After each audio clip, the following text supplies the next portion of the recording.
محترم ناظرین، میرے عزیز دوستوں اور طلباء و طالبات، السلام علیکم۔ میں ہوں عمر سلطان اور آپ دیکھ رہے عمر پیاس اکیڈمی۔ ہمارا آج کا لیکچر ایزی انگلش گرامر کا لیکچر نمبر 9 ہے اور ہم اپنے اس لیکچر میں پڑھیں گے ہوموفونز، جو کہ بہت ضروری ہے انگلش گرامر میں۔ اس میں معنی میں بہت فرق آ جاتا ہے اگر بندہ کو ہوموفونز کا پتہ نہ ہو تو ہم اپنا لیکچر شروع کرتے ہیں۔ لیکن لیکچر شروع کرنے سے پہلے میں آپ کو چند سوالات اپنے پچھلے لیکچر کے بارے میں پوز کرتا ہوں۔ میرا پہلا سوال یہ ہے کہ what are the 3 rules to pronounce ed at the end of a word? What are the 3 rules to pronounce ed at the end of a word?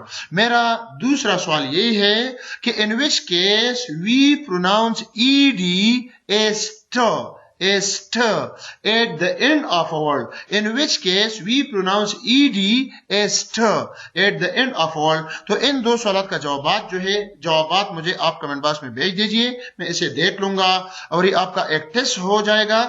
ہم شروع کرتے ہیں اپنا آج کا یہ لیکچر اور ہم سب سے پہلے ہوموفونز کا ڈیفینیشن کرتے ہیں۔ Homophones are the words that sound the same but have different meanings.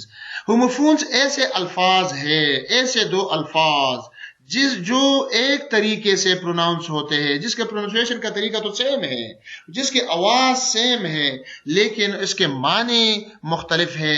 جب آوازیں دو لفظوں کی آوازیں سیم ہو، ایک جیسے ہو، لیکن معنی مختلف ہو، تو ان دو لفظوں کو ہم ہوموفونز کہتے ہیں۔ اب میں اس پر آپ کو چند ایگزامپل دیتا ہوں۔ Examples: words homophones۔